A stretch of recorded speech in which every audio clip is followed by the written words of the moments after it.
आपका Shri Shyam education group में स्वागत है। आज आपके लिए बीएससी पार्ट थर्ड में पेपर मैथ ये लेके आए हैं। देखिए आप मैथ में 3 पेपर चलते हैं बीएससी फाइनल ईयर में। फर्स्ट पेपर चलता है एब्स्ट्रैक्ट अलजेब्रा बीजगणित, अमूल बीजगणित। सेकंड पेपर चलता है आपका कॉम्प्लेक्स एनालिसिस सम विश्लेषण।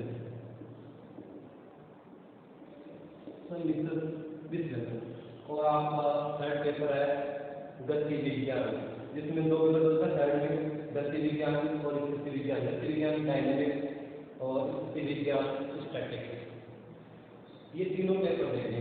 ये तीनों का इक्वल वेटेज होता है, तीनों 40-40 नंबर के होते हैं। तीनों पेपर 40-40 नंबर के होते हैं। अब हम पेपर की मेथड के बारे में बात करते हैं। पद्धति कैसी है? आपने जैसे सेकेंड ईयर में पढ़ा है, फर्स्ट पेपर देखिए एब्स्ट्रैक्ट अलजेब्रा में ओनली फॉर्मूले होंगी, उनका प्रूफ होगा। ये थोड़ा पेपर हार्ड रहेगा, लेकिन फॉर्मूले आपको जैसे हल करना आ जाएगा, हो जाएगा। Second paper complex analysis. आपने सेकेंड ईयर में पेपर पढ़ाया है रियल एनालिसिस।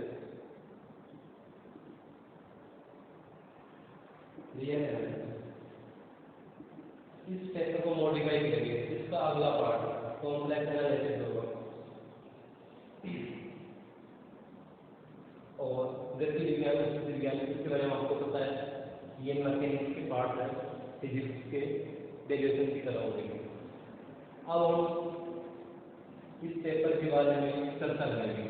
सेकंड पेपर सम विश्लेषण कॉम्प्लेक्स एनालिसिस, इसको पढ़ेंगे।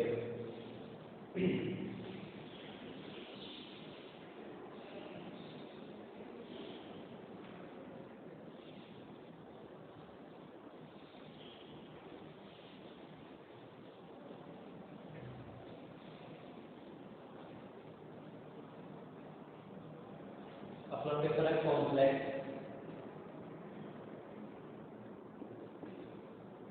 एनालिसिस। सेकंड पेपर ये इसके बारे में चर्चा करेंगे। सेकंड पेपर है कॉम्प्लेक्स एनालिसिस। देखिए कॉम्प्लेक्स एनालिसिस, ये पेपर पढ़ने से पहले आपको कुछ बेसिक ज्ञान लेना चाहूँगा आपको। देखिए बेसिक ज्ञान, जैसे आपने ये पढ़ना है लेकिन प्राकृत संख्या, इसको कैपिटल एन से शो करते हैं। कैपिटल एन से नेचुरल नंबर, प्राकृत संख्या, इसको कैपिटल एन से शो करते हैं। देखिए आप इसे क्या करते हैं, तो शो करते हैं। प्राकृत संख्या क्या होती है? प्राकृत संख्या होती है जो 1 से 1, 2, 3, 4 अनंत तक है। ये प्राकृत संख्याओं का समुच्चय होता है, जिसको इस एन से बोलते हैं। कुछ विदेशी लेटर इस एन को इस प्रकार में देखिए, हम इस एन को लेके चलेंगे। अब देखिए यहाँ क्या होगा, प्राकृत संख्या जो 1 से स्टार्ट होगी और अनंत तक जाएगी। इसके बाद में सेकंड संख्या आती है पूर्ण संख्या, इसको इंग्लिश में बोलते हैं होल नंबर, और इसको शो करते हैं W से। इस संख्या में ओनली नेचुरल नंबर तक होता है, लेकिन इसमें 0 इंक्लूड करते हैं। 0, 1, 2, 3 और अनंत। पूर्ण संख्या होती है जिसमें 0 इंक्लूड करते हैं, 0। लेकिन इसमें अब क्या होगा, नेचुरल नंबर में तो 1 से स्टार्ट था और इसमें एक संख्या बढ़ी है, वो क्या बढ़ी है, 0। पूर्ण संख्या में क्या आ जाएगा, 0 आ जाएगा। इंग्लिश में बोलते हैं इसको होल नंबर। थर्ड क्या आता है, देखिए पूर्णांक संख्या।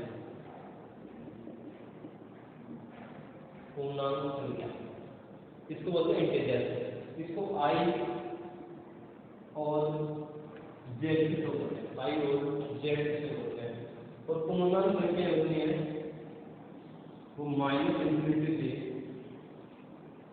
-1, 0, 1, 2 देखिए पूर्णांक संख्या में क्या होगा, पूर्ण संख्या में ओनली पॉजिटिव संख्या है, पूर्ण संख्या में पॉजिटिव संख्या है, पूर्णांक में पॉजिटिव और नेगेटिव दोनों होंगे, तो पूर्णांक संख्या क्या रहेगी और फिर देखिए अपने पास लाभ संख्या हो गई, पूर्ण संख्या हो गई, पूर्णांक संख्या हो गई। इसके बाद में आता है परिमेय संख्या।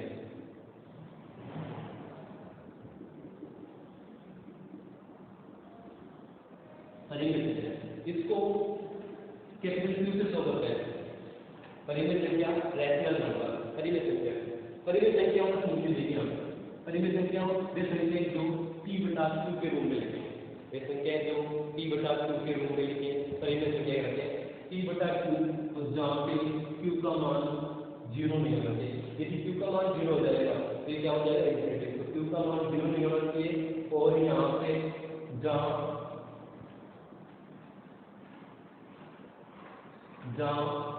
p और q जेड में बिलोंग करेंगे, यदि यहाँ पे क्या करेंगे p और q का मान यहाँ पे क्या करेंगे माइनस का 1 माइनस का 2 प्लस का 1 इंटीजर करेंगे यहाँ पे p बटा q का मान 0 नहीं होना चाहिए।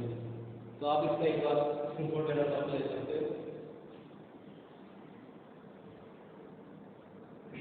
अब इसके बाद देखिए प्राप्त पढ़ लेंगे, पूर्ण संख्या पढ़ ली, पूर्णांक पढ़ ली, परिमेय। इसके बाद में आता है अपने पास एब्सोल्यूट संख्या।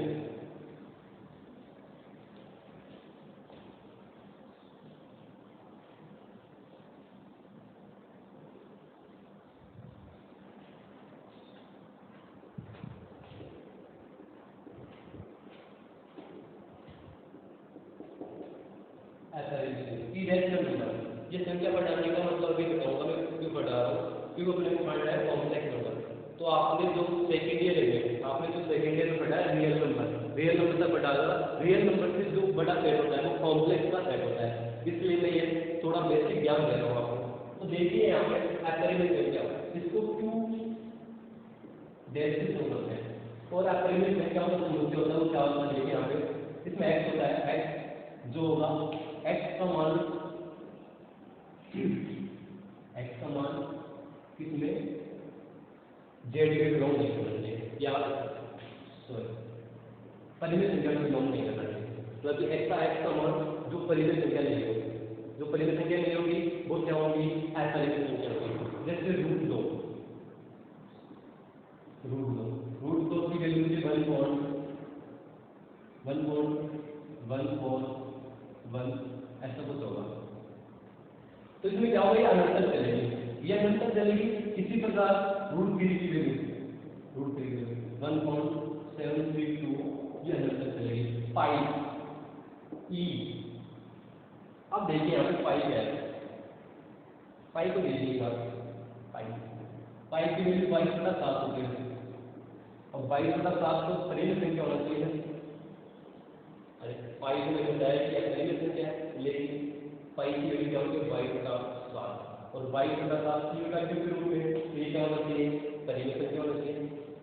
लेकिन आपको पता है पाई की वैल्यू 3.14 ऐसे आगे चलती है, ये फिक्स 22/7 नहीं है वैल्यू, पाई की वैल्यू इसके लगभग रहते हैं, इसलिए पाई 22/7 ले रहा है, पाई परिमेय संख्या होता है तो पाई की वैल्यू चलती है जो अनंत करते हैं, इसलिए पाई को यहाँ पे लगभग लेके चलते हैं, पाई की वैल्यू 22/7 नहीं होती है, इसलिए ये पाई की अपरिमेय संख्या है।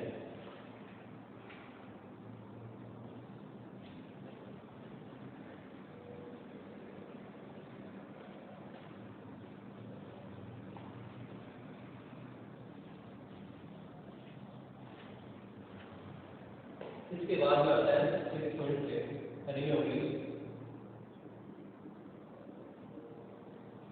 वास्तविक संख्या, रियल नंबर, इसको कैपिटल आर से बोलते हैं रियल नंबर। वास्तविक संख्या है वे संख्या है, क्या होती है वास्तविक संख्या में, वास्तविक संख्या परिमेय संख्या और अपरिमेय संख्या की यूनियन से बनता है। वास्तविक संख्या होती है वो परिमेय संख्या और अपरिमेय संख्या का यूनियन होता है, मतलब जितनी संख्या होती है वो सब क्या होती है वास्तविक संख्या होती है, गणित में जो संख्या होती है सब क्या होती है वास्तविक संख्या होती है। परिमेय संख्या और अपरिमेय संख्या की यूनियन को वास्तविक संख्या कहते हैं, रियल नंबर कहते हैं। इसके बाद में समिश्र संख्या।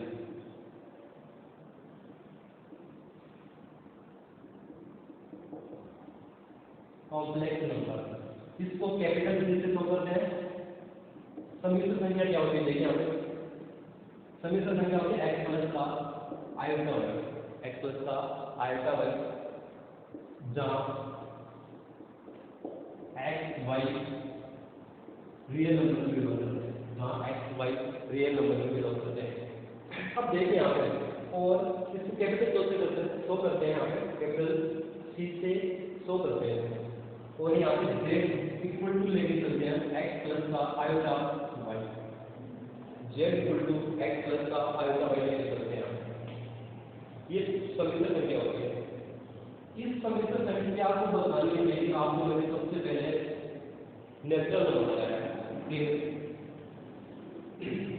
पूर्ण संख्या, पूर्ण नंबर, उसके बाद में पूर्णांक संख्या इंटीजर, परिमित संख्या रैशनल, अपरिमित संख्या इरैशनल, और वास्तविक संख्या रियल नंबर, और इसके बाद में आता है समिश्र संख्या कॉम्प्लेक्स नंबर जो ये होते हैं। अब इन सभी डेफिनेशन एक निष्कर्ष निकलता है आपको, जो हमने 7 डेफिनेशन पढ़े उन सबसे एक निष्कर्ष निकलता है। क्या होता है,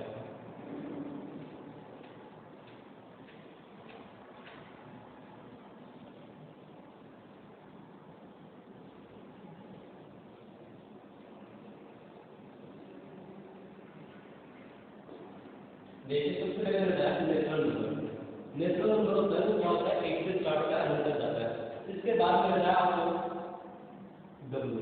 डब्ल्यू यानी पूर्ण संख्या, पूर्ण नंबर। अब यहाँ पे क्या है, इसमें तो 1 से स्टार्ट होता था और अनंत तक जा रहा है। इसमें कहाँ से स्टार्ट हुआ, 0 से 1 2 और अनंत तक जा रहा है। तो देखिए यहाँ पे ये इसमें कंटेन कर रहा है, ये इसका क्या है, उपसमुच्चय है। नेचुरल नंबर डब्ल्यू इसका पूर्ण संख्या का क्या है, उपसमुच्चय है, कंटेन कर रहा है, n कंटेन कर रहा है इसमें डब्ल्यू। उपसमुच्चय की साइन को कंटेन भी होता है, तो n कंटेन कर रहा है इसमें डब्ल्यू में, या n सबसेट है डब्ल्यू का। अब डब्ल्यू में अपने पास 0 1 2 अनंत संख्या है। इसके बाद आता है मेरे पास, ये कंटेन करेगा z में, ये i पूर्णांक संख्या है। z की वैल्यू होती है माइनस इंफिनिटी, माइनस का 2 माइनस का 1 0 1 2 और इससे इंफिनिटी। तो ये w किसमें कंटेन करेगा, z में, और z इसके बाद में परिमित संख्या q में क्या होता है, q बटा q के रूप में जो संख्या है वो सब क्या होती है, वो सब संख्या क्या होती है, परिमित संख्या। तो यहाँ पे 1 माइनस का 2 ये और पॉइंट वाली संख्या क्या जाएगी, तो ये z किसमें कंटेन करेगा, q में, z किसमें कंटेन करेगा, q में, और q किसमें कंटेन करेगा, q किसमें कंटेन करेगा, r में, और r किसमें कंटेन करेगा, कॉम्प्लेक्स नंबर, ये c है, ये कंटेन है। तो इस ऐसा क्या होता है, यहाँ पे सबसेट बनते हैं, उपसमुच्चय होते हैं, n w का उपसमुच्चय है, w z का उपसमुच्चय है, z q का उपसमुच्चय है, और q r का, r c का क्या है, उपसमुच्चय। नेचुरल नंबर प्राकृत संख्या पूर्ण संख्या का, प्राकृत संख्या पूर्ण संख्या का उपसमुच्चय की, पूर्ण संख्या पूर्णांक संख्या की उपसमुच्चय की, और पूर्णांक संख्या परिमित संख्या का उपसमुच्चय की, और परिमित संख्या वास्तविक संख्या का उपसमुच्चय होगी, और वास्तविक संख्या समिश्र संख्या का उपसमुच्चय होगी। तो इससे एक स्पेक्ट्रम बनता है। देखिए यहाँ पे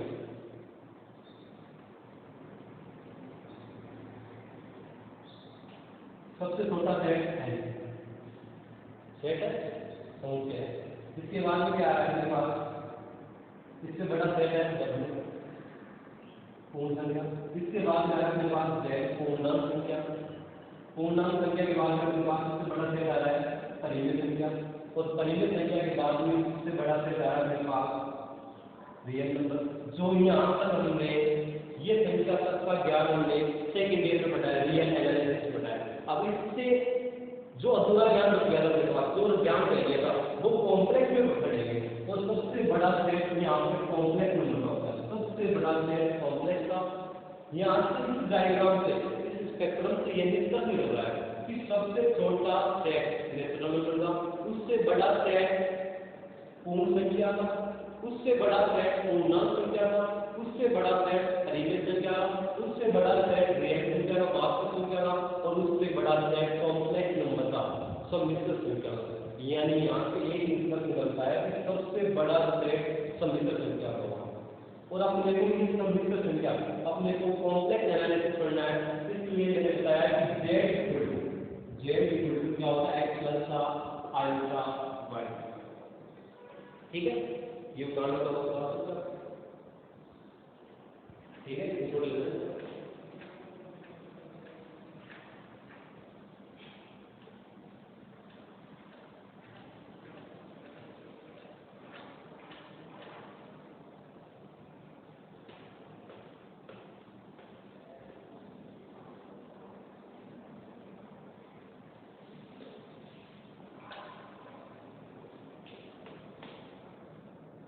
अब देखिए आपको क्या करना है, अपने को कॉम्प्लेक्स एनालिसिस करना है, तो इसमें सबसे बेसिक होता है जो सम्मिश्र। और मैंने ये ज्ञान दिया तो सम्मिश्र संख्या क्या होती है, मैंने बताया सम्मिश्र संख्या कैसे स्थिति शो करते हैं। ये होता है ए लेवल या एक्स वाई लेवल, तो मैंने ये ले रहा हूँ ए प्लस का आयोटा बी, ए प्लस का आयोटा बी, जहाँ ए और बी किसमें बिलोंग करेंगे, रियल नंबर में बिलोंग करेंगे। ए और बी का मान यहाँ पे क्या होगा, रियल होगा। जैसे देखो, और इस संख्या को जेड के शो करना है, ये जेड इक्वल टू लेके करते हैं, जो कॉम्प्लेक्स में होगा वो सब जेड के इक्वल टू होगा। अभी बोलो जेड इक्वल टू होगा तो जेड बराबर क्या होगा, आगे ए प्लस का आयोटा। और अपने को यहाँ पे ए और बी की वैल्यू रियल रखनी है, ए और बी की वैल्यू वास्तविक संख्या रखनी है। जब मैं जेड को ए की वैल्यू लूंगा 1 प्लस का आयोटा और बी की वैल्यू आपने लो 0, तो जेड इक्वल टू आ रहा है मेरे पास 1। ये भी एक 1 क्या है, कॉम्प्लेक्स नंबर है, और यहाँ पे 1 रियल नंबर लिखा हो। तो यहाँ पे क्या निकलने होता है, आयोटा का गुणांक क्या है, यहाँ पे 0 होगा, तो 1 की क्या होता है, कॉम्प्लेक्स नंबर।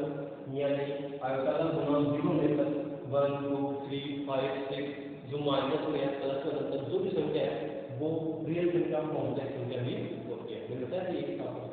अब देखिए फिर आगे जो क्या ले रहा संख्या जो आयोटा के साथ होता है, और जो ये पश्च वाला होता है, ये पश्च वाली जो होती है वो वास्तविक संख्या होती है। ये जो मान रहे हैं यहाँ पे वो कौन सा मान आएगा, वास्तविक, और ये आएगा काल्पनिक। इसका मतलब ये होगा रियल जेड, यहाँ पे जो भी वैल्यू आएगी वो रियल जेड की आएगी, और यहाँ पे आएगी वो इमेजिनरी जेड की वैल्यू आएगी। यहाँ पे क्या होता है, z equal to a plus का आयोटा बी होता है, तो यहाँ पे रियल होता है और ये क्या होता है, इमेजिनरी होता है। ठीक है, देख लो बात।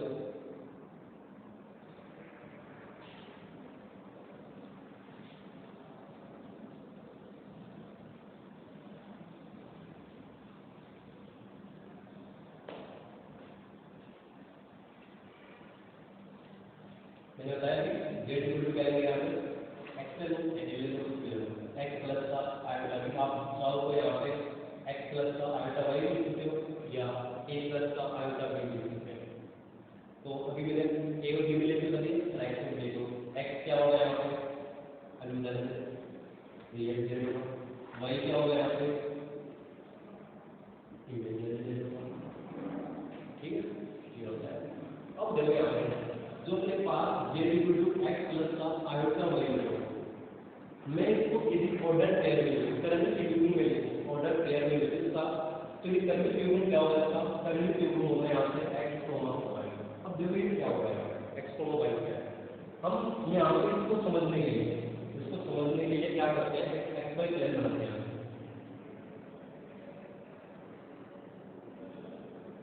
एक्स वाई प्लेन बनाते हैं,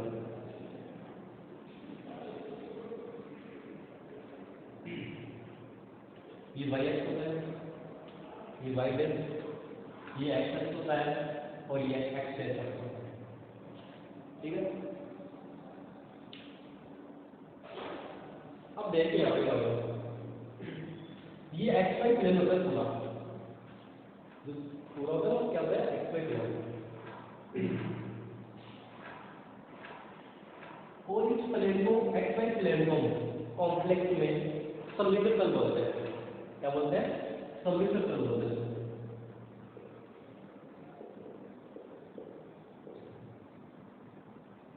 कॉम्प्लेक्स एनालिसिस में इस पूरे प्लेन को, एक्स वाई प्लेन को क्या बोलते हैं? सममित तल, कॉम्प्लेक्स प्लेन।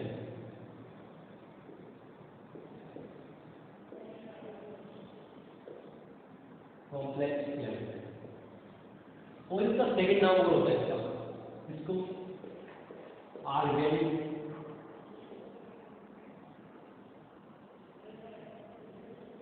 प्लेन बोलते हैं।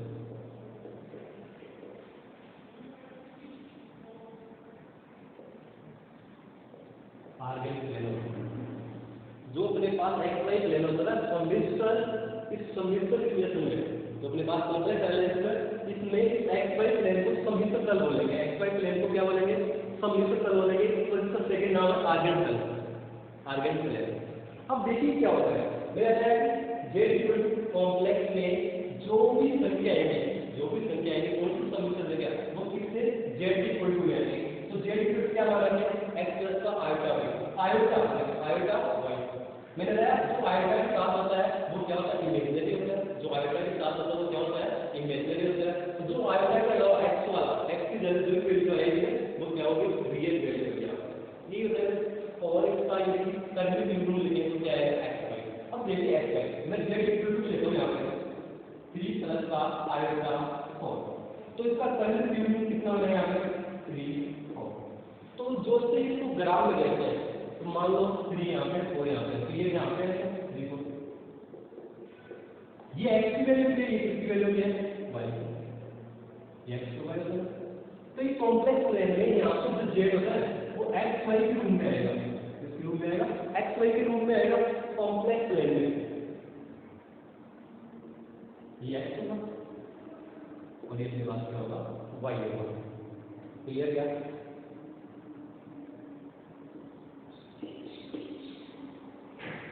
अब देखिए यहाँ पे क्या होगा आगे, ये इसका क्या होगा? कर्व इस प्रकार जेड या फिर 3 4 भी ले सकते हैं, कुछ भी वैल्यू आ सकती है अपने पास। तो ये क्या होगा? इसका सममित तल होगा जेड इक्वल टू। अब देखो यहाँ पर जो आयता आ रहा है, जैसे आपको 11th क्लास या 12th क्लास में आयता की वैल्यू कितनी होती है? √-1 होती है। आयता स्क्वायर की वैल्यू -1 होती है। ठीक है, तो ये आपको पहले 11th क्लास में पढ़ा है। अब देखते हैं इसका कंट्रोल लेवल हम लेवल करा।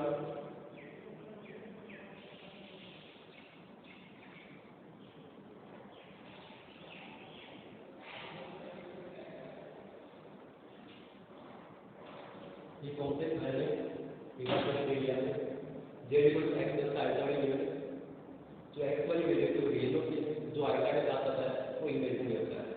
और इसका कर्व बिंदु एक्स वाई होता है, यानी यदि हम इसको सममित संख्या को एक्स वाई प्लेन में लेकर जाए इस प्रकार शो कर सकते हैं। इस प्रकार क्या करेंगे? शो करेंगे। क्लियर? पूरा एक्स वाई प्लेन हमने क्या किया था? जो सेकेंड में रियल एनालिसिस था सोनिया, उसमें ओनली रियल संख्या इसी लाइन पे होती है।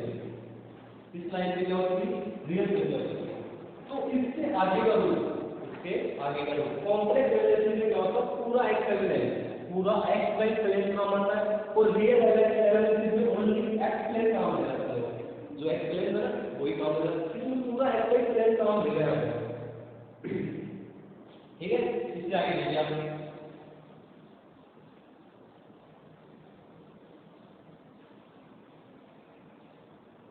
हम रियल एनालिसिस से कंपेयर करते हुए कॉम्प्लेक्स एनालिसिस को आगे आगे बढ़ते रहेंगे। देखिए अब क्या होता है, हमने रियल एनालिसिस में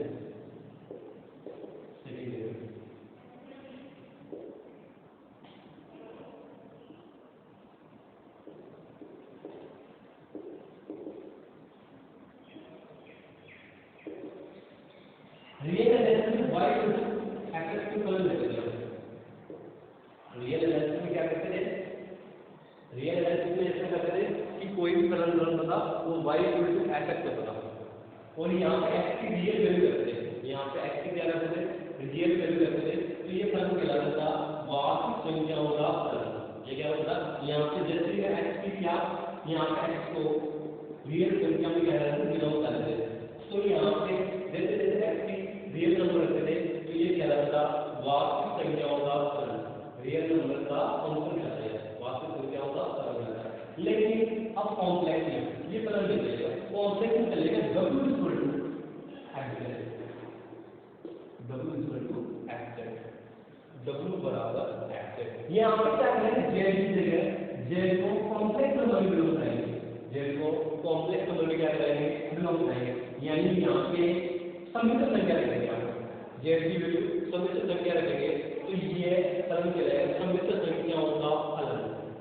रियल एलिमेंट्स में वास्तविक संख्याओं का फलन कहलाता था, और यहाँ पे हम कॉम्प्लेक्स एलिमेंट्स में w इक्वल टू fz से पढ़ेंगे, तो और ये z की वैल्यू यहाँ पे कॉम्प्लेक्स समिश्र संख्या रखेंगे, तो ये फलन कहलाएगा समिश्र संख्याओं का फलन, समिश्र संख्याओं का फलन कहलाएगा। अब देखिए क्या है, ये भी समिश्र संख्या,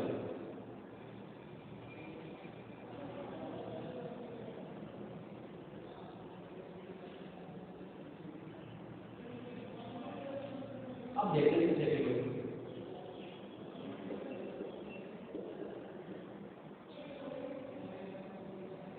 समिश्र संख्याओं का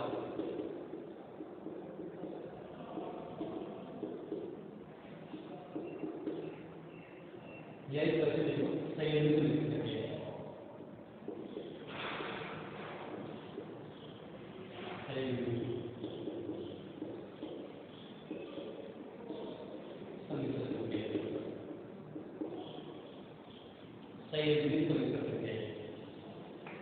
क्या होते हैं संयोजन, इसको इंग्लिश में बोलते हैं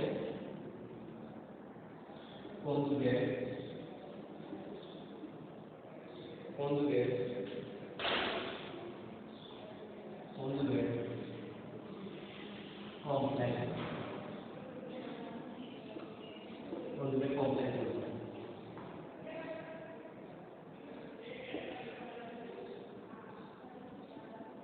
कॉन्जुगेट कॉम्प्लेक्स।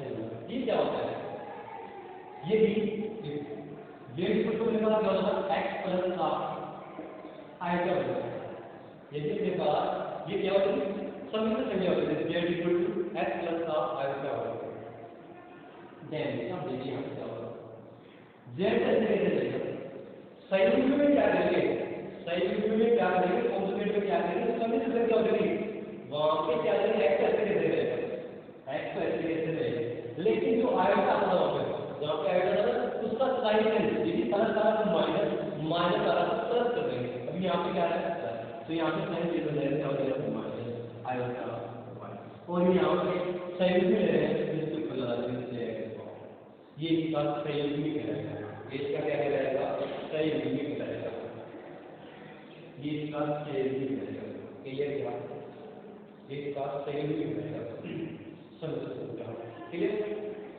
इसका कंट्रोल कर लेगा, देखिए मैंने बताया समिश्र संख्या बताया,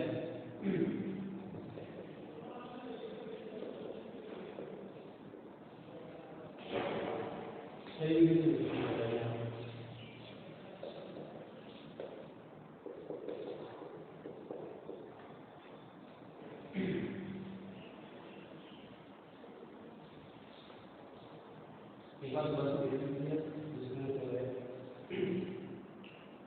यदि अपने पास क्या हो कॉन्जुगेट, यदि अपने पास हो z equal to x plus i का वैल्यू, तब क्या होगा मेरे पास इसका संयुग्म लेने के यहाँ क्या करेंगे, बाढ़ लगाएंगे, z के ऊपर बाढ़ लग जाएगा, और x वाली संख्या ऐसे है जो भी आएगा इमेजिनरी है उसमें क्या होगा, प्लस आ रहा तो माइनस हो जाएगा, और माइनस आ रहा है तो प्लस हो जाएगा, तो इसका साइन क्या हो जाएगा, प्लस की जगह यहाँ पे माइनस हो जाएगा, और आएगा z, इसका ये क्या हो गया, संयुग्म हो गया, z का संयुग्म क्या हो गया, x माइनस का आयोटा y। अब इसके कुछ गुणधर्म देखते हैं, प्रोटीन देखते हैं, कुछ गुणधर्म देखिए, गुणन क्या होता है इसका सहयोगी, ये भी हम ले लेंगे जेड को समझ लेते जेड प्लस का जेड, तो इसका पूरे क्या लगा भाग लगा सहयोगी में लगा। तो यहाँ पे दो संख्याओं का एडिशन करेंगे, जोड़ेंगे, तो उनका अलग अलग एडिशन करिए, जेड प्लस जेड टू करिए, तो इन दोनों का अलग अलग भी क्या लेंगे, सही में कौन सी बैठ लेंगे, इसके इक्वल लेंगे।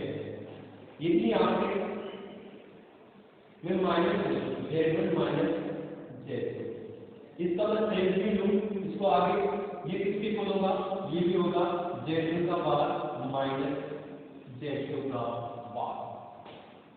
यदि एक संख्या मल्टीप्लाई हो जेड डॉट जेड के ऊपर बार हो, तो ये होगा अलग अलग दोनों का जोड़ हो जाएगा, जेड और जेड, इन दोनों के अलग अलग ऊपर बार हो जाएगा। क्लियर है? इससे आगे दोनों हो जाएंगे, इन तीनों के बाद इसमें जोड़ लीजिए।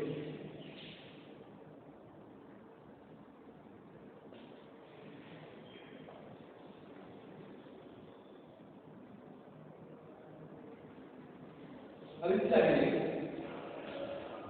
और दोनों लिखिए,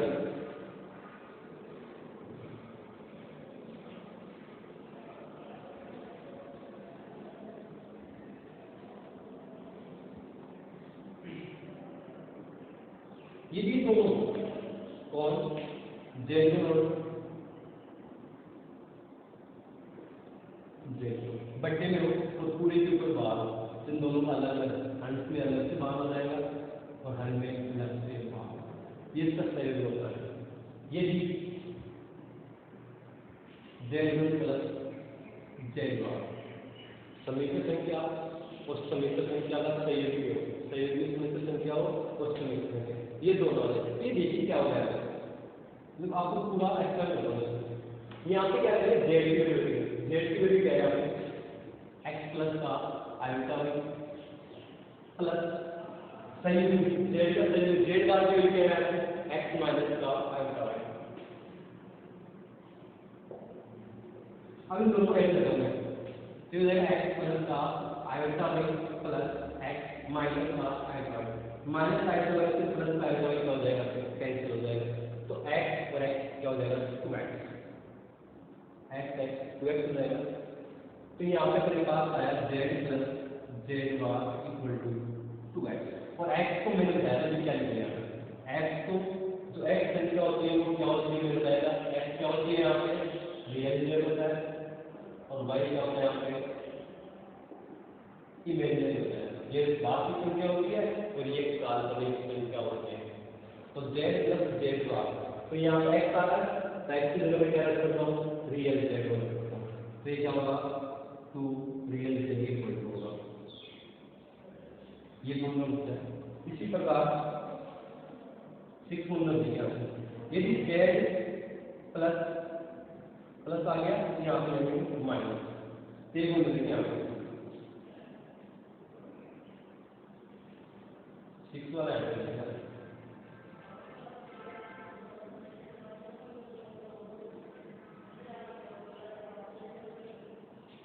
यदि मेरे पास z माइनस जेड बार, तो यहाँ पे क्या होगा, जेड की वैल्यू एक्स प्लस का आयोटा माइनस जेड बार की वैल्यू यहाँ पे एक्स माइनस का आयोटा, जेड और जेड बार की वैल्यू, तो ये इसको सोल्व करेंगे, तो ये हो जाएगा एक्स प्लस का आयोटा माइनस का माइनस माइनस हो जाएगा प्लस का आयोटा, यहाँ पे x से x कैंसिल हो जाएगा, तो यहाँ पे 2 आयोटा y, ये वैल्यू आई z माइनस जेड वाई, और मैंने अभी बताया आपको z minus z y equal to 2 iota,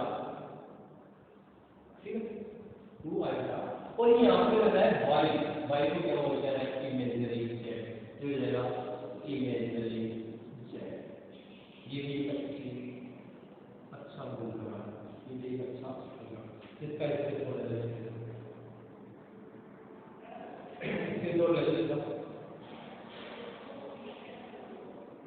ये इससे कैसे गुण करते हैं, देखो मैंने सही गुण होता है, अर्थ बताया यदि प्लस पे बार हो तो दोनों पे अलग अलग बार हो जाएगा, और माइनस माइनस के बाहर हो तो दोनों पे माइनस का साइन ऐसे देते और दोनों पे बाहर लग जाएगा। साइड में होता है ये दोनों साइड में क्या है, ये Z1 और Z2 दोनों मल्टीप्लाई में हो तो इन दोनों पे क्या हो जाएगा, अलग अलग बाहर हो जाएगा। और क्या हो जाएगा, देखिए अंश बटे हर में हो Z1 और Z2 अंश बटे हर में हो और इसके पूरे के ऊपर क्या हो, कॉन्जुगेट हो, तो इन दोनों का अलग अलग ऊपर और नीचे कॉन्जुगेट हो जाएगा। अंश में अलग से कॉन्जुगेट हो जाएगा और हर में अलग से कॉन्जुगेट हो जाएगा। इसी प्रकार 5 से देखो, यदि समीकरण संख्या और संयुग्मित समीकरण संख्या दोनों को ऐड करें, दोनों को जोड़ें तो क्या निष्कर्ष होता है, तो इन दोनों को जोड़ने पे मेरे पास आया 2x। 2x में 2 x को क्या बोलते हैं, x को क्या होता है, x को क्या बोलते हैं, रियल z होता है, x को क्या बोलते हैं, रियल z। तो यहाँ पे आ जाएगा z प्लस z बार। सबसे महत्वपूर्ण रूल कर लिए आगे काम देखा आपको इसी कॉम्प्लेक्स एनालिसिस में, तो इसको समझिए आप। मैंने क्या किया, एक बार दोबारा एक्सप्लेन करता हूँ, समझना। z प्लस z बार, z की वैल्यू रख दी यहाँ पे और z बार की वैल्यू रख दी यहाँ पे। z की वैल्यू यहाँ पे x प्लस का आइटा है और z का क्या है यहाँ पे संयुग्मित, तो यहाँ पे आइटा वाले क्या हो जाएगा माइनस का। इन दोनों को ऐड करने से क्या होगा, x x तो 2x हो जाएगा और प्लस आइटा y से माइनस का आइटा y कैंसिल हो जाएगा। अब देखिए क्या होगा, z plus z bar equal to 2, x को क्या बोलेंगे, रियल z और y को क्या बोलेंगे, इमेजिनरी z। तो x हो गया 2 रियल z। क्लियर क्या, इस पैसे में लिखते हैं, लिख लेता हूं, ये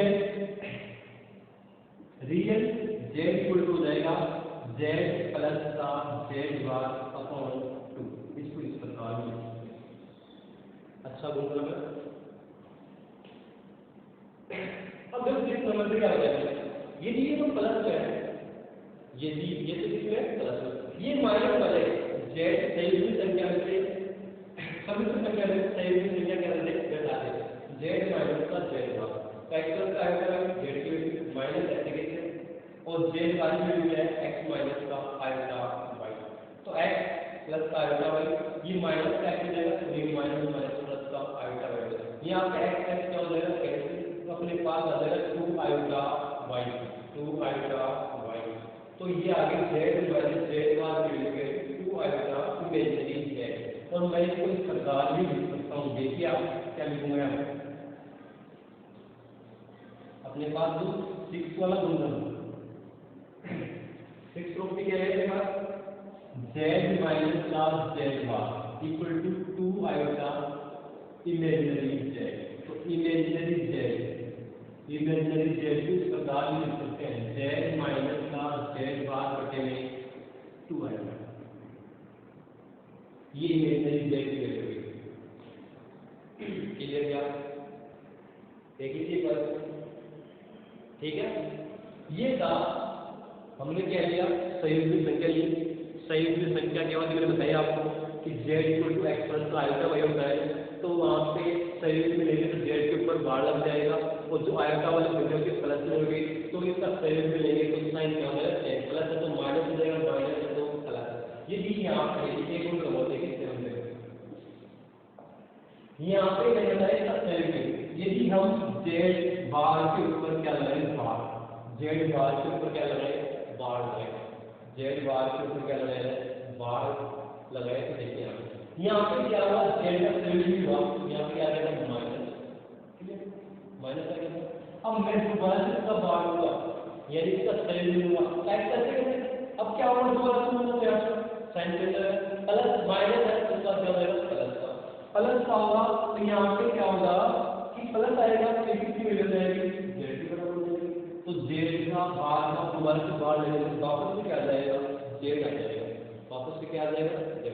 ये 7 प्रॉपर्टी देख लीजिए आप एक बार, इससे आगे चलते हैं आप देखिए संयुग्मित के बाद में सेकंड पॉइंट है ये क्या संयुग्मित समीकरण देखिए।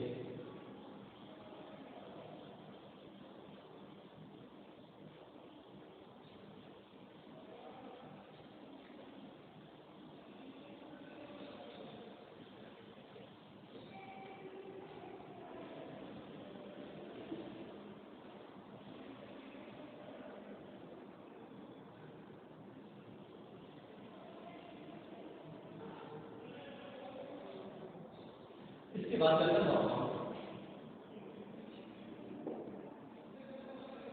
मॉडुलस।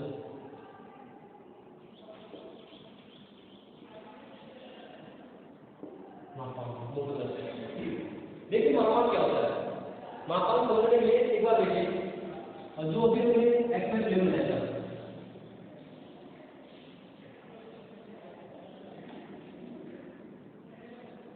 एक्सपेक्ट लेवल है, इस पूरे प्लेन को क्या बोलते हैं, यहाँ पे वाई रहेगा, वाई है एक्सेस एक्सेस। इस पूरे प्लेन को बोलते हैं, पूरे प्लेन को क्या बोलते हैं, सममितीय कॉम्प्लेक्स प्लेन।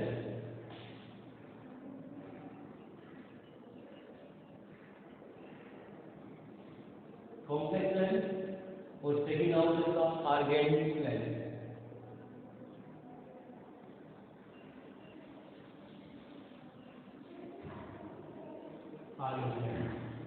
ठीक है, ये बोलते हैं। अब देखिए आगे जो एक्सेस होता है ना, एक्सेस एक्सेस काम आएगा, इस एक्सेस को बोलते हैं यहाँ पे रियल एक्सेस।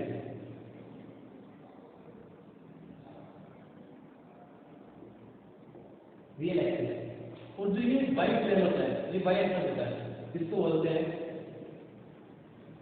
Imaginary access. इसको बोलते हैं रियल एक्सेस, इसको बोलते हैं इमेजिनरी। रियल यानी वास्तविक अक्ष, और इसको बोलते हैं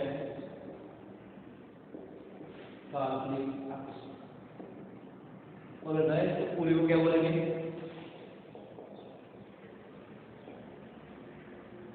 सममितीय कॉम्प्लेक्स प्लेन। Complex plane. अब देखिए यहाँ पे क्या और क्या करेगा, यहाँ पे इसका ऑर्डर क्या होता है, यदि अपने पास क्या हो z x प्लस का आयता y है, अपने पास क्या हो यदि z क्या हो x प्लस का आयता y, तो इसका सममितीय गुण क्या होगा, x है।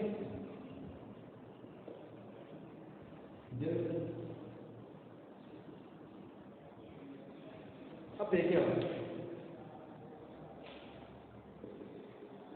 ये क्या है, अब मेरे जो कॉम्प्लेक्स प्लेन में z दे रहे हैं, इसका क्या ले रहे हैं, मॉडुलस ले रहे हैं, z का मॉडुलस ले रहे हैं। मॉडुलस क्या होगा, z का मॉडुलस होगा तो क्या होगा, देखिए यहाँ पे x square plus y square. इसका मतलब क्या होगा, z square plus y square, यानी मॉडुलस z इक्वल टू, देखिए यहाँ पे x को क्या बोलते हैं, रियल से, और y को क्या बोलते हैं, इमेजिनरी। ठीक है, ये बोलते हैं x और y को, तो x की जगह कौन रखेंगे, रियल से, x की जगह रखेंगे रियल से और इमेजिनरी z। ये क्या होगा, z का मॉडुलस होगा, z का क्या होगा, मॉडुलस होगा। और ये मॉडुलस होगा तो इसका ज्यामिति वैल्यू देखिए कॉम्प्लेक्स प्लेन में, इसमें देखिए ये x है, ये y है, जो मूल बिंदु को मिलाती है उसको बोलते हैं z का मापांक। ये दूरी, ये डिस्टेंस मॉडुलस होगी। अब देखिए ये x है, ये y है, और ये यहाँ पे अपने पास 90 का एंगल हो रहा है, 90 डिग्री। तो ये समकोण त्रिभुज है, समकोण त्रिभुज में देखिए कर्ण होगा, तो ये क्या होगा x square plus y square, और यहाँ पे मॉडुलस का स्क्वायर, तो स्क्वायर टेबल से अलग जाएगा, यानी इसके पास जो मॉडुलस z है, मॉडुलस z आया अपने पास क्या था, x स्क्वायर प्लस का y स्क्वायर। तो इस तरह से इसका modulus square equal to x square plus का y स्क्वायर। क्लियर क्या, इसका थोड़ा देखिए वाला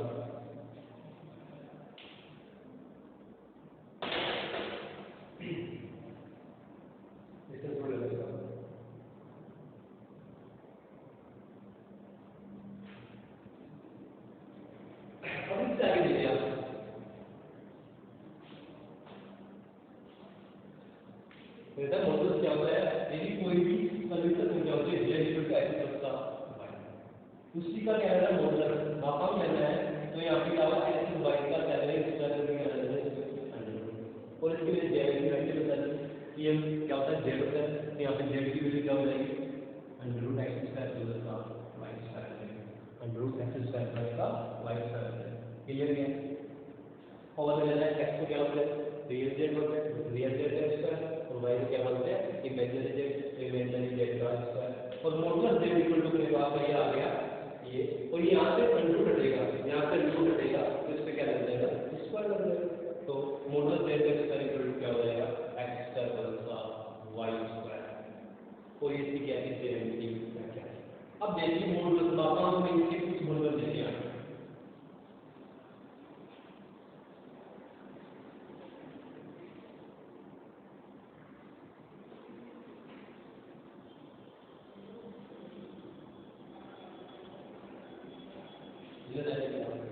z इक्वल टू प्लस का जिसके समझ में आया एक बार नोट कर लीजिए z equal to x plus का तो यहाँ पे इसका वैल्यू मापांक लेंगे तो यहाँ पे कुछ नहीं होगा under root x square plus y square और मॉडुलस z का स्क्वायर इक्वल टू क्या हो सकता है x स्क्वायर प्लस ये मापांक समिश्र संख्या का मापांक होता है।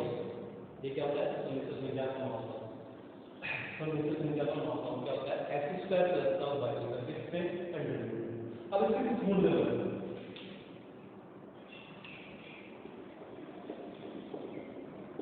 गुण बदलिए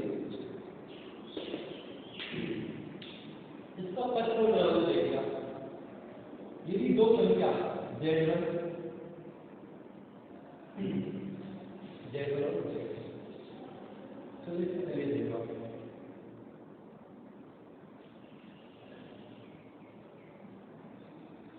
ये होता है ना सबसे फर्स्ट रूल देखिए आप z और z क्या वैल्यू z प्लस का z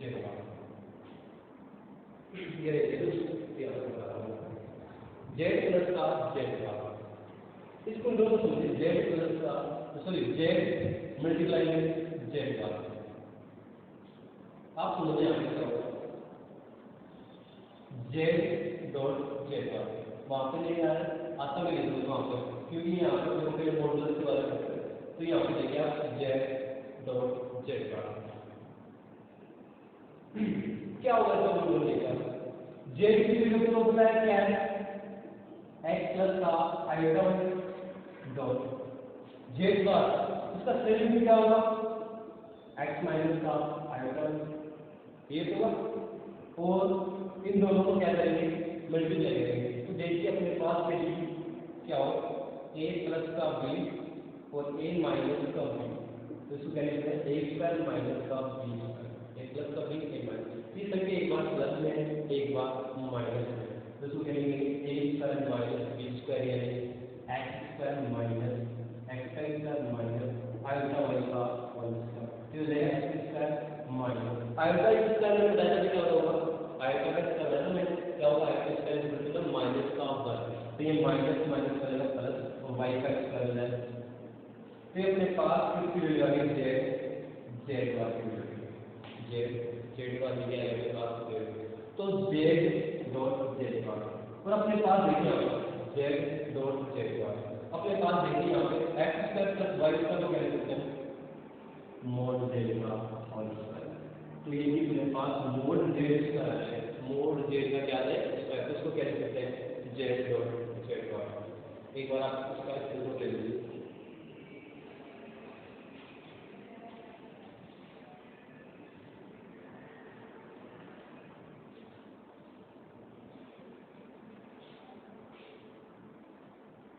ठीक है। अब इससे आगे देखिए आप ये फर्स्ट मूल मतलब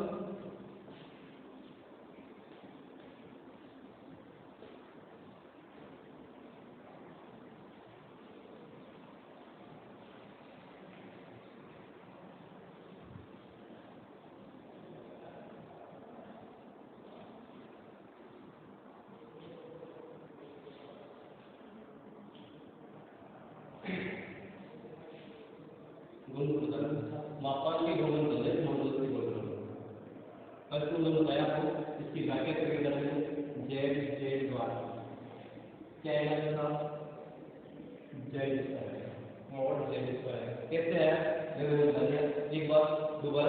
दिया नहीं आया उसमें जेड की वैल्यू रखेंगे, जेड की वैल्यू रखेंगे यहाँ पे और फिर जेड बार तो जेड की वैल्यू होगी एक्स प्लस का आइटा वाई डॉट जेड बार की वैल्यू यहाँ पे एक्स माइनस का आइटा वाई पूरी ये हो गया एक बार प्लस में एक बार माइनस में तो a plus b a minus b क्या होता है a square minus b square फिर देगा x square minus iota y का होल स्क्वायर और मैंने बताया आयोटा की वैल्यू के माइनस का √1 और आयोटा स्क्वायर की वैल्यू के कितनी माइनस का 1 ठीक है आयोटा की वैल्यू के माइनस का √1 का √1 और आयोटा स्क्वायर की वैल्यू के माइनस का 1 और आयोटा क्यूब लेगा आयोटा क्या लेगा इसका क्यूब करेंगे तो आप होता है कितनी रहेगी देखिए यहाँ पे आयोटा स्क्वायर है फिर आयोटा क्या लेना है क्यूब फिर आयोटा बोल लेंगे ऐसे आप कर सकते हो देखिए यहाँ पे ऐसे आ गया आप देख रहा हूँ तो अपने को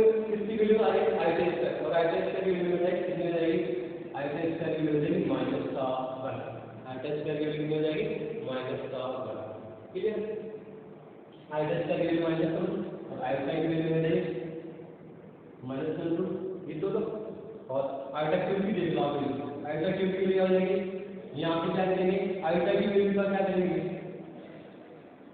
इसका क्यूब करेंगे इसका क्यूब कैसे कर सकते हैं देखिए हम इसको मैं लिख देता हूँ आयोटा स्क्वायर और आयोटा ठीक है आयोटा स्क्वायर की वैल्यू कितनी है माइनस का कितनी है माइनस का और आयोटा की वैल्यू कितनी है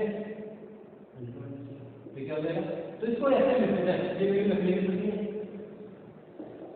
ये हो जाएगा माइनस का आयोटा क्यूब की वैल्यू हो जाएगी माइनस का और इसी प्रकार आप आयोटा की पावर 4 की वैल्यू निकाल सकते हैं आयोटा की पावर 4 को क्या लिखेंगे iota square dot iota square की वैल्यू माइनस का गुना इसकी वैल्यू माइनस का प्लस यानी आयोटा की पावर 4 की वैल्यू कितनी आती है बना आयोटा की पावर 4 की वैल्यू कितनी आती है इसका सिंपल ले लो एक बार ठीक है तो इसको मैंने बताया क्या हो गया ये हो जाएगा एक्स स्क्वायर प्लस का वाई स्क्वायर यानी अपने पास में किसकी वैल्यू है मोड जेड का होल स्क्वायर तो अपने पास ये है जेड का पावर ये फर्स्ट गुण होगा और इसके आगे देखिए सेकंड गुण होगा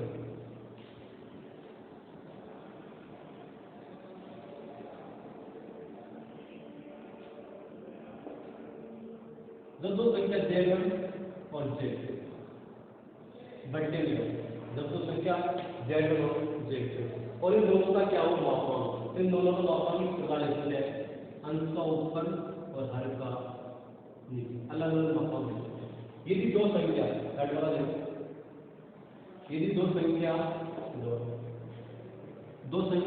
गुना में हो तो उनका मापांक में हो तो इनका मापांक लिख सकते हैं जेड1 का अलग से मापांक और जेड2 का अलग से मापांक ठीक है अब देखिए कि संख्या कितनी हो दो संख्या प्लस में हो और माइनस में हो उनका मापांक कैसे होगा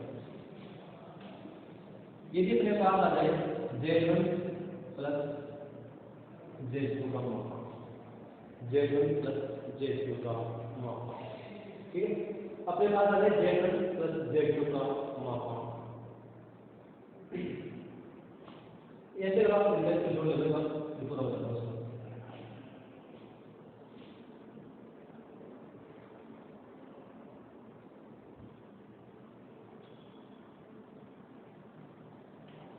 ये प्रश्न निकाल गया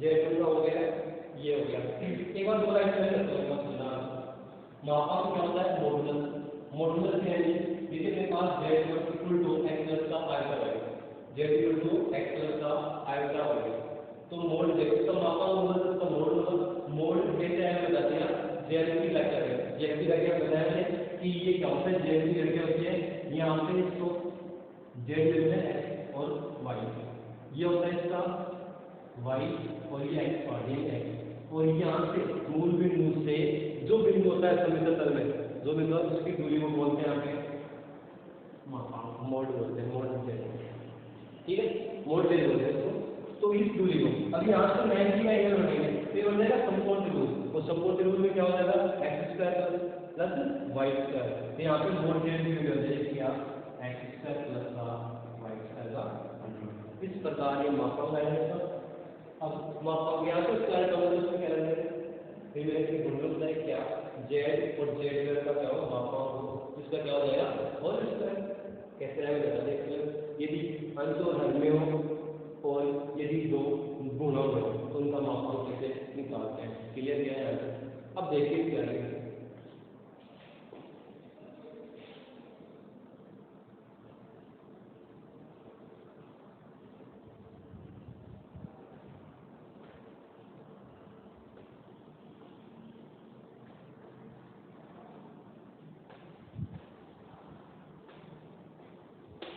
चलो इससे पहले एक कोण बोल देंगे आर्गुमेंट।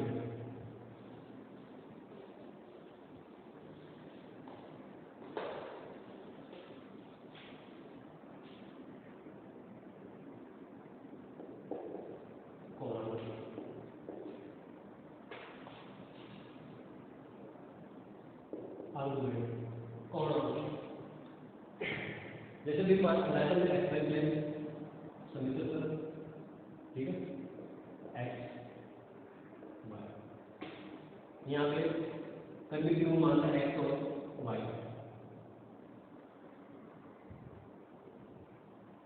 ये मोड ये अपने पास है मोड। अब ये एक्स अक्ष के साथ जो एंगल बना रहा है थीटा जो बना रहा है उसको बोलते हैं कोण। अब ये कितना बन रहा है देखो, कोण कितना बन रहा है, ये एक्स ये वाई और ये 90 डिग्री, ठीक है। अब यहाँ से इसका tan थीटा निकालना है, tan थीटा निकालना तो लंब बटा क्या होता है आधा, थीटा के सामने लंब और बटे में क्या होता है आधा, तो tan थीटा क्या हो जाएगा y upon x, tan theta क्या हो जाएगा y अपॉन, तो थीटा की वैल्यू क्या आ जाएगा यहाँ पे tan inverse y upon x, tan inverse y upon x। तो आर्गुमेंट ऑफ z, अब ये भी मेरे पास क्या हो z equal to x plus का आयोटा y हो, तो इसका आर्गुमेंट z, आर्गुमेंट z कितना होगा थीटा बोलते हैं और थीटा की वैल्यू क्या आएगा tan inverse y upon x। ये कोण होगा, कोण कैसे निकालना है, ठीक है। इससे थोड़ा लीजिए आप देखो,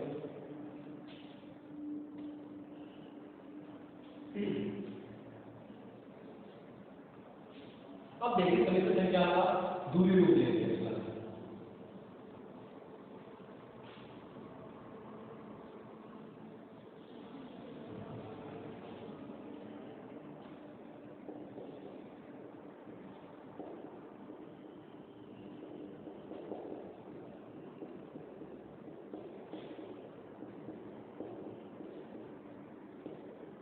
समीकरण संख्या दूरी रूप लेते हैं, समीकरण संख्या मेरे पास आते हैं यदि z equal to x plus का आयोटा y है, अपने पास क्या हो समीकरण संख्या होता है ध्रुवीय रूप, column form of complex number, ध्रुवीय ध्रुवीय column form of complex number, समीकरण संख्या होता है ध्रुवीय रूप। यदि मेरे पास z equal to x plus का आयोटा y है, अब देखिए ध्रुवीय रूप क्या होता है, संख्या का जो अपने पास x y है इनको लुप्त कर दो यहाँ से और यहाँ पर क्या ले आओ r cos थीटा और sin थीटा ले आओ।